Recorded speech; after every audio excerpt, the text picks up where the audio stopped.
Hey guys, it's Pat from Pat's Brewery, and I figured we've not spoken in a while.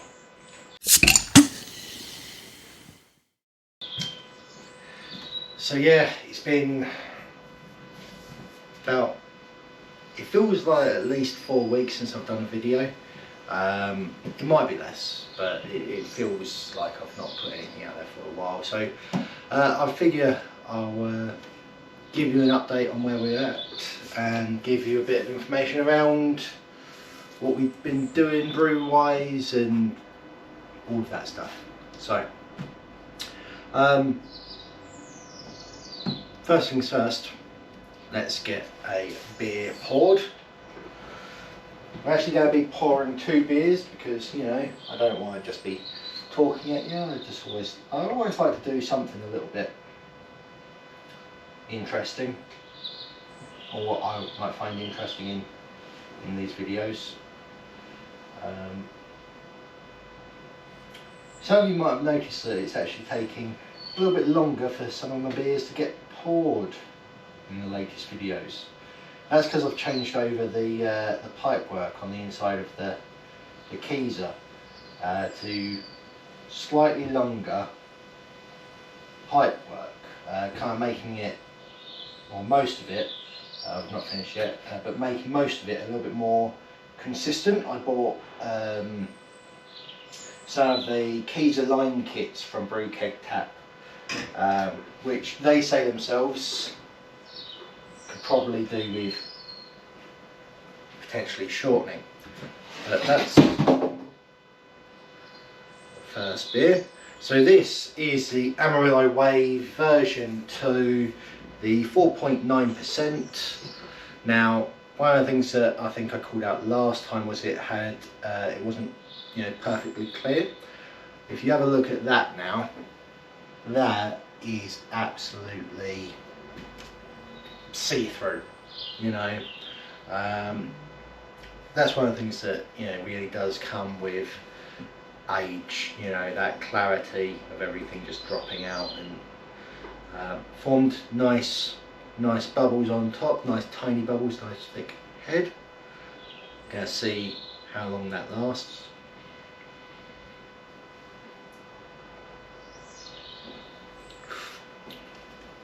Aroma and flavour, I think it's still there. I don't think it's dropped too much. How long has this been on keg for? Let's have a little check.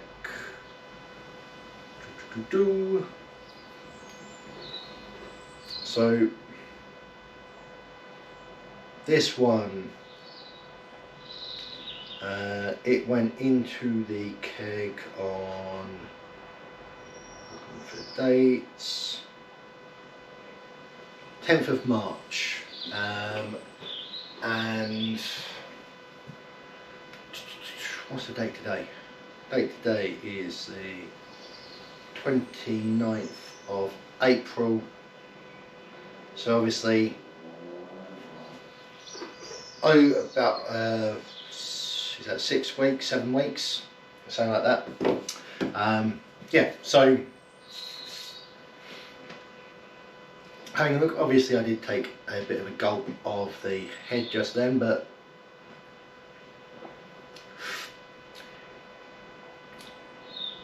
a little bit of legs on the glass, flavour's good, still happy with the version 2, and I do have some brew footage, and I might put it into some form of grained glass video, I don't know. But I brewed version 3 of this beer. Now, you may recall that this beer wasn't meant to be 4.9%. It was meant to be close to 4.2. And so it's just that my efficiencies were off with regards to the batch. I think I was expecting maybe like a 75% efficiency, and I got an 85%, and I think it was Andy from always forget Andy's brewery name. Highland Brewery? No. Andy from the Hop Edition.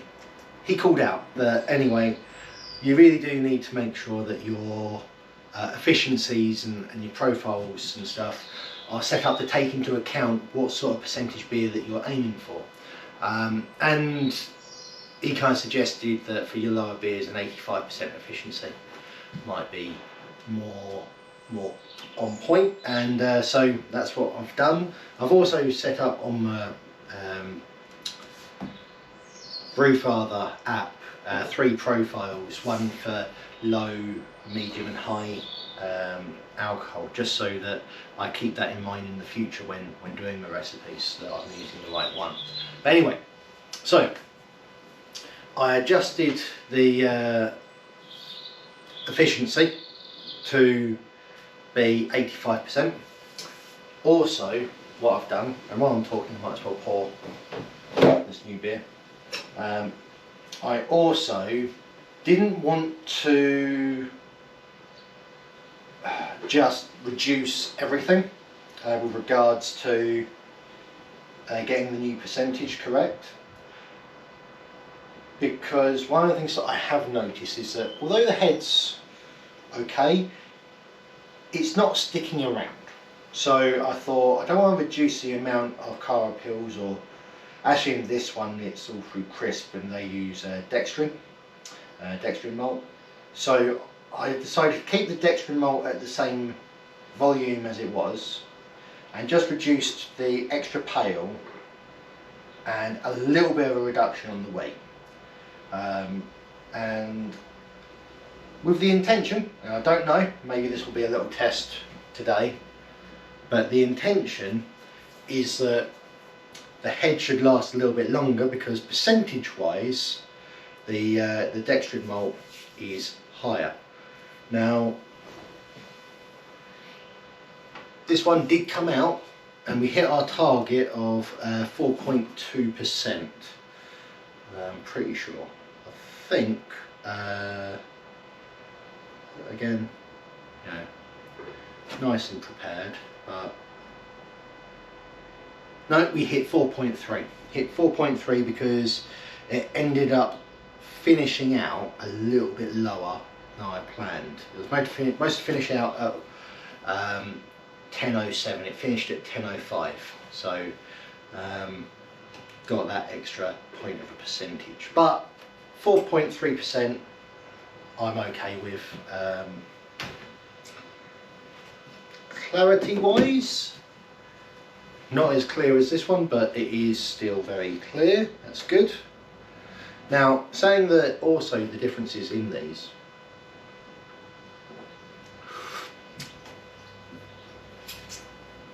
and the interesting thing is actually this has only been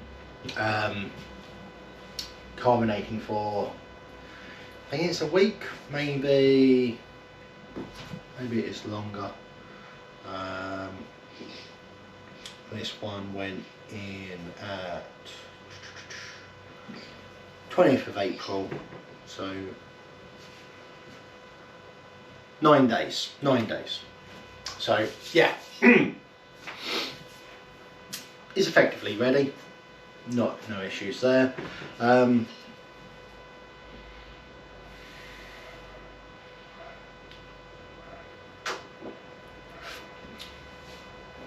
Maybe there's a little bit more freshness in the aroma and flavour. Not by much. But you can see that head is kind of hanging around. I know that at different times, but you can just even see that there's a bit more mass to the actual head itself. We'll see how that develops. Colour, spot on. Overall, I know that I'm just calling out the obvious here, but I think one of the things that I've said is that because it is the same beer, with some attunements. So I'm just it sounds boring as hell, but to say that they've come out very similar is great success. So well done, mate. let's leave them there for a little bit, and I'm going to talk a bit more.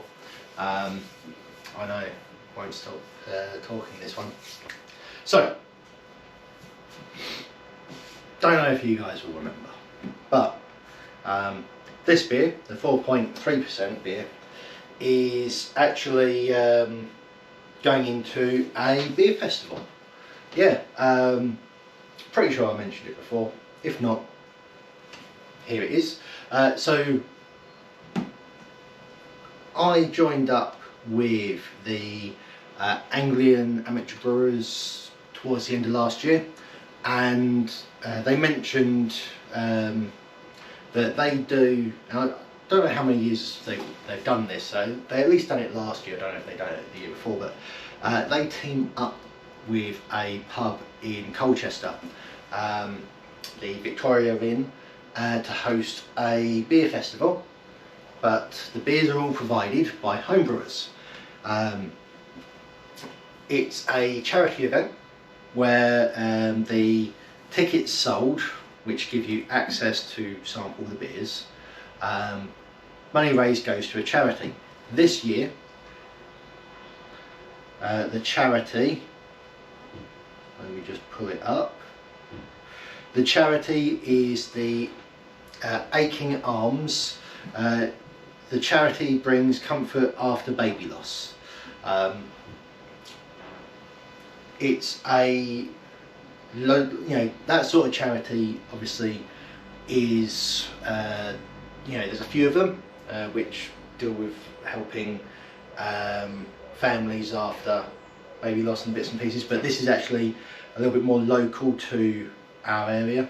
So it's a case of any money raised by the sale of these tickets go to them. So I always do like charities that focus a little bit more on the local aspect, because sometimes all charities are doing the good things and all of that, but sometimes going with the bigger charities, you do go, well, I'm not really seeing how that's helping. But with some more local charities, you're seeing how that money can directly help them. I don't know. It just feels a little bit closer to home in ways and stuff, and no one can complain about that. Going back to these beers for a sec, head has dissipated quite a bit, but it's still got a little bit of head on there.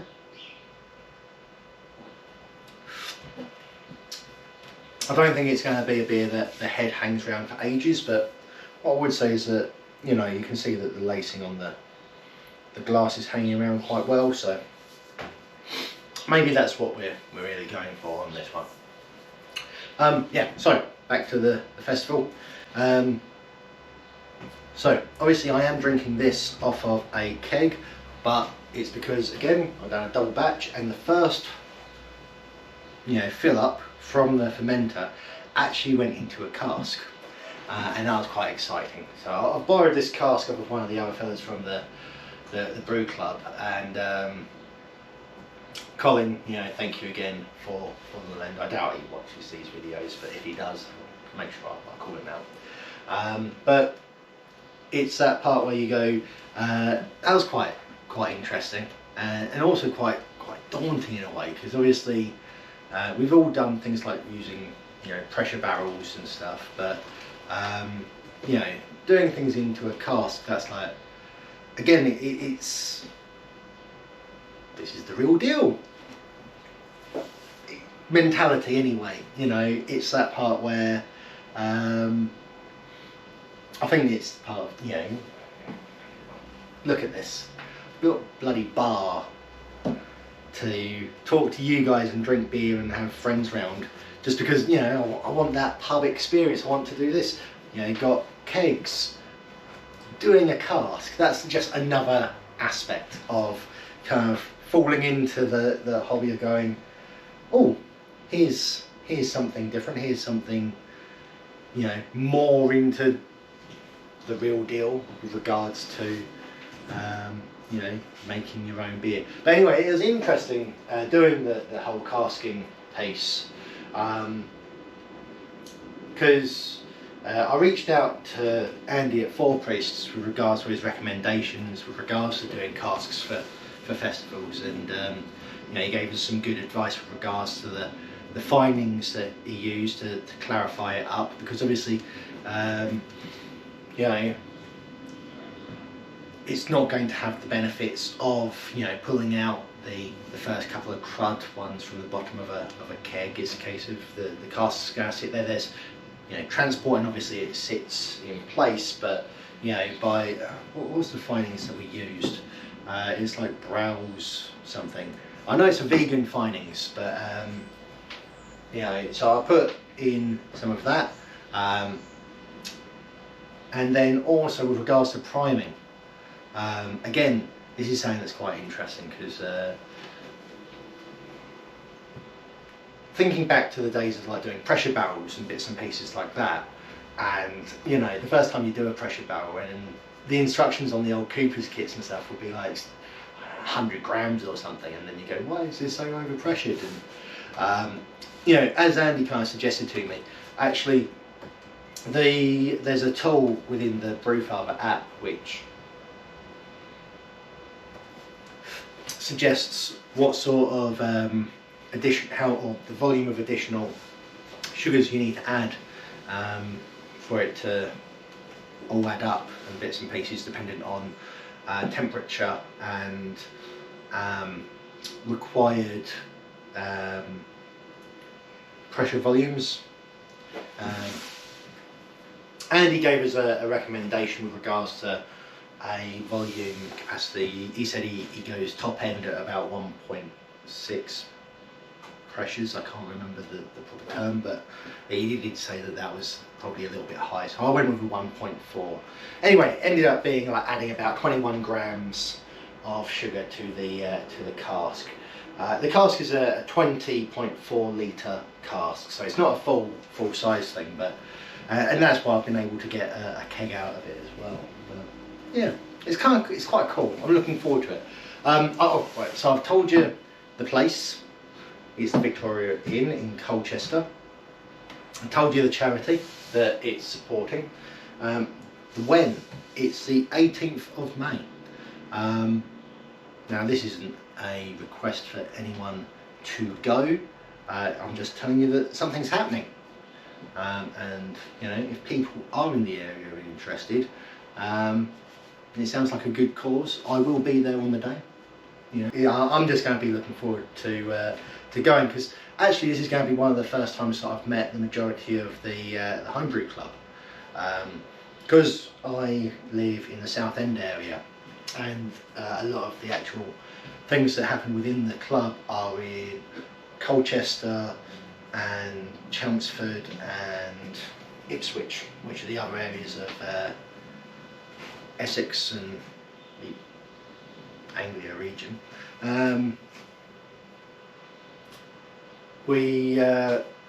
Yeah, so I've not actually been to go to any meetings. I've got involved in the Christmas calendar exchange, and I'm on like the channels and bits and pieces and kind of a little bit of interaction there. But it'll be nice to actually meet the guys, because I've spoken to two of them, you know, with relation to the events that I've got involved in. But you know, to actually see a few more faces and kind of engage with people, you know, in the real world. You know, not that you guys aren't great, but to engage with some more people in the real world will be quite nice and quite fun. Yeah, I'm really looking forward to it. So yeah, 18th of May. I think it's noon till 8 PM. Obviously it's in the Victorian pub, so it'll obviously have its own bar open as well. Tickets, did I say the cost of the tickets? Tickets are £15, I think, and what that gets you is 12 third of a pints in the ticket, so that you can try most of the beers that are available. Now, I say most, I believe there are going to be 15 beers available. But in any case, if you're honestly able to drink 1/3 of a pints and then go on for more, then good on you. I'm sure you could buy a second ticket maybe. I don't know. But anyway, yeah, so there'll be 15 beers to select from, 12 are on cask, 3 are on keg. I'm just rambling now. I said to the missus, oh, I won't be long, I just need to do a video, not posting anything for a little while. I don't want to talk about this, but I've done the main part. I've talked about the comparison of the two beers. Very nice too. Really happy with how similar they are. Can I tell that this one is a lower percentage?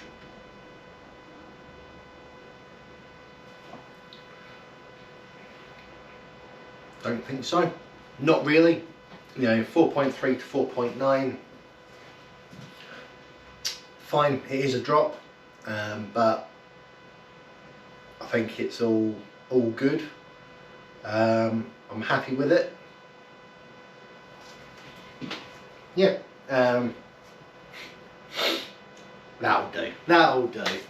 Until next time, guys, I've been Pat from Pat's Brewery, talking to you about these 2 pints, which are very similar. I've been telling you about the Shed Brewers Festival that will be in Colchester, Victoria Inn, on the 18th of May, 12 noon till 8 PM.